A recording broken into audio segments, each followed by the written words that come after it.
Next, we sent our reporter Holly to a library in South East London to have a chat with the activist, author and public speaker Shaun Attwood about his time spent in a notorious Arizonian maximum security prison.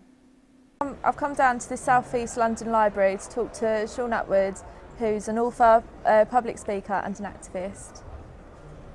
So can you tell me your story? I went over to America and made $1 million in the stock market, and the money went right to my head. Started throwing rave parties with it, got people bringing ecstasy over, so I'm knowingly breaking the law. May 16, 2002, SWAT team smashed my door down, and I end up in the jail that's got the highest rate of death in America. Oh. Where not only were the gang members murdering prisoners, even the guards are murdering the prisoners. Oh wow. Yep, and a guard said to me, the world has got no idea what's going on in here because there's so much human rights violations, like dead rats in the food, cockroaches crawling all over us at night time so we couldn't sleep. And because the guard said that to me, I started writing everything down with a little pencil sharpened on the door. It got smuggled out of the jail, put on the internet, and it went on to attract the international media attention to the conditions, and that's what led to me becoming an author and a public speaker. Ah, so what was it like going from the top, like right down to the bottom? I was living in $1 million house on the side of a mountain, got swimming pool, jacuzzi, a gated guarded community, got my own rave, clothing, music store, got my own security team, bouncers, taking limo rides all over the place, just blowing it on daft stuff really. The police targeted me because I had a lot of money and I was stupid enough to be committing crimes, and I lost absolutely everything because of getting involved in drugs. Going back to the journal that you were saying that you smuggled out, Yeah. what sort of stuff was you putting in it? Just like tiny bits? Okay, or? whatever was happening in the jail that week, I was documenting it. Oh, so it's not like what you hear about some of the other prisons then, it's like proper No. hardcore prison. The TV manipulates the public into thinking prisons are soft, so people will hate on prisoners and stuff like that, and it's not true. You know, even where I was at, the sheriff was out doing publicity stunts, running around with Steven Seagal and his posse and all this kind of stuff, and it's just to keep the public feeling that lock them up, throw away the key, make it as hard as possible, because at the end of the day, all these different companies are making money off the prisoners. It's just a big money scheme. Oh. Yeah. So what was it like Christmas time, around the Christmas time, what was it like in prison? Christmas time in prison is the most depressing time of the year, and it's the highest rate of suicides in the prisons is on Christmas Day, around that time. Oh. Yeah, so everyone's just really depressed. You know, usually guys are out on the yard working out and stuff like that and doing things in the recreation area, and on Christmas Day, the whole yard is just completely quiet. It's like a winter virus. It's like sent everybody back to their cells. Oh. And you just really reflect on the stupidity of your crimes, and you know, and what you're you've done. really missing your family. Oh. So did you get like any form of like Christmas dinner, or was it still like pretty basic? It looked like carroty vomit blended with blood, and it sometimes had dead rats in it. No, on Christmas Day they would make it a little bit better. And I remember I had a conversation with a guy, he was an Italian mafia mass murderer called Two Tonys, who was protecting me. He was serving 112 years. Yeah. We were having a conversation about the Christmas dinner, and one of his favourite books was A Day in the Life of Ivan Denisovich, about a guy in a Russian gulag who was being worked to death. Yeah. So cold, if you spit, you spit freezes mid-air. And he said to me, you know, I'm grateful because it wasn't as bad as where the Russians had it. You know, I got 2 issues of roast beef. It may have looked like true leather and tasted like true leather, but Ivan would have snorted it up with his nostril and been as happy as if he was having Russian dinner with the Russian president. So, you know, he helped me put things in perspective and appreciate the small things. Oh, okay. So you said that he was protecting you, sort of thing. Yeah, he was protecting me. 2 Tonys. Oh, okay. Well, that's quite nice. He left the dead bodies of rival gangsters from Arizona to Alaska. If you've murdered only gangsters, you're at the top of the respect in the prison. Yeah. If you've murdered a woman or a child, it's kill on sight. The prisons try and kill those guys as soon as they come in. Oh. Yeah, so because 2 Tonys had the most respect, he took me under his wing and he was dictating his life story to me. And, you know, at the end of it, he said I was like the son that he never had. Oh, that's good. Yeah. It's good that you've had someone there to like look out for you, sort of thing. Yeah, as many people came in out of the blue to hurt me, there was even more that came out of the blue that protected me and helped me. Well, that's nice then. Yeah. So if you could turn back the clock, what would you do differently, sort of thing? Like, would you do anything different? I saw the harm that drugs cause because 90% of the guys in the prison were shooting up heroin and crystal meth. And 2/3 of them had hepatitis C, and it was slowly killing them. Yeah. And they couldn't stop taking drugs. All the day revolved around was getting the drugs in. And the road of drug use is a very long one. Started over here where I thought it was fun and cool as a student. SWAT team came and took me off it right here. But those guys were at the end of the road and they couldn't give up the drugs. And it made me ashamed of putting people on that road. So to answer your question, I realised that in the jail and I couldn't change my past. So I resolved to go out and share my story in the hope other people wouldn't make my mistakes. So my regret was putting people on the road of drug use.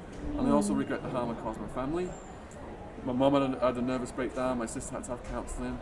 And I still see the hurt and pain on their faces that I caused. And I served just under 6 years and they flew out every year to visit me, and the stress of putting them through all that, it's just, it's really sad. Yeah.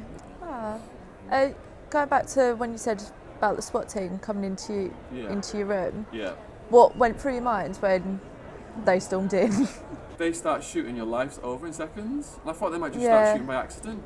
So they're yelling at you and you just get down then and they crush you and they handcuff you. And to go from, living this life where I had all this money and I could do whatever I want with it, and, then just to be reduced to having absolutely nothing. Psychologically, it's extremely hard to deal with. In the beginning, you're pining for all of the material things back. Yeah.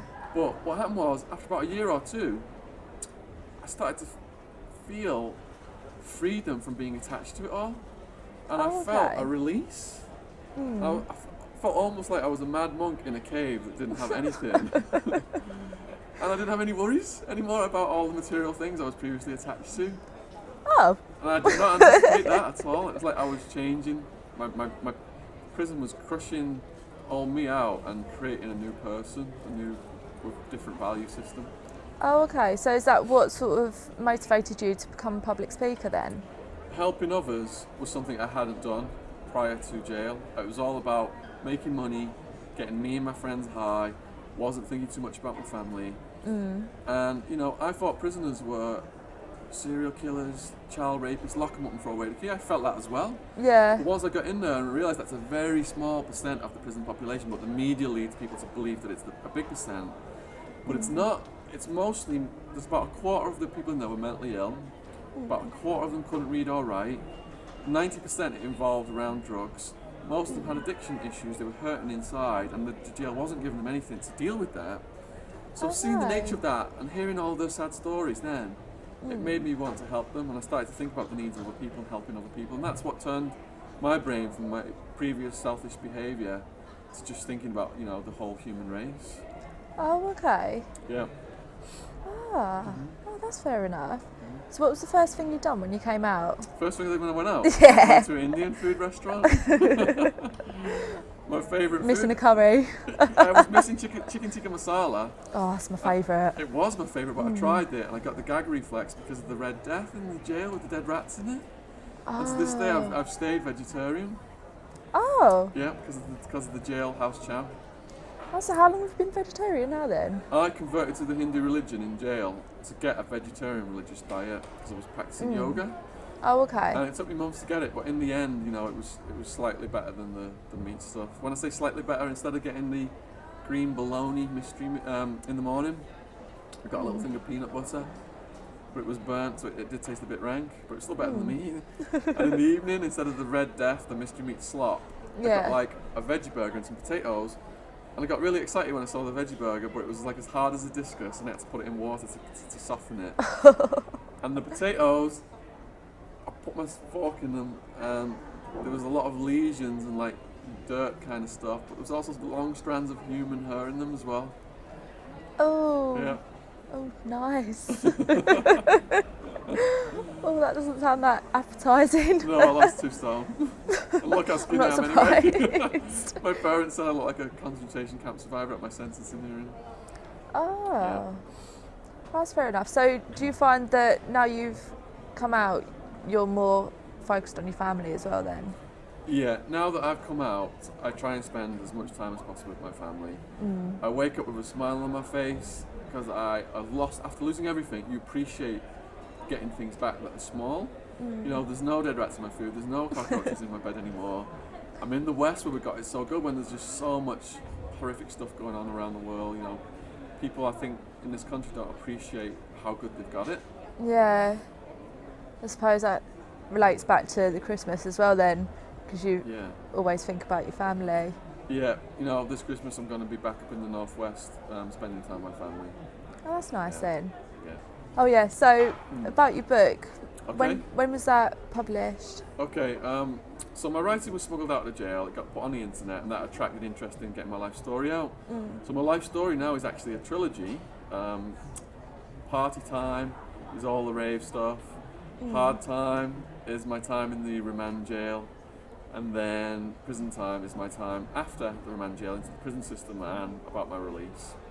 And I also have a self-help book out called Lessons, and I've actually just started my own publishing company, which is why we've got Hard Time second edition right here, which has just been published.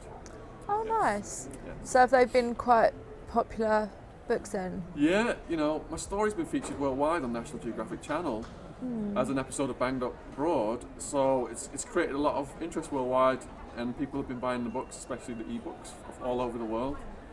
Yeah. Oh, okay, so you're definitely getting your story out there and Yeah, people are noticing it, books, sort of thing. about 50,000 copies, I think, have been sold so far. And the story on National Geographic Channel went to about 50 million viewers in 40 plus countries. Oh, wow. It premiered to 10 million people in America, and I woke up to 500 emails the next day. And they That's were saying, you insane. know, they were hating the sheriff who runs this place. Even people who formerly supported him were turning against him because they weren't aware of how horrific, you know, the conditions were. And I'm not saying jail should be easy, but all these human rights violations, it's really wrong. Yeah. So it's quite good that you've managed to get the real story out there then, instead of the media just changing It's thanks things. to the internet, because blogs were just starting to get in the news when I started blogging. Oh, okay. And that's what created interest in my story, was it going on the internet as a blog. It was really nice to talk to you. All right, cheers. Thank you for having me on. Yeah, thanks.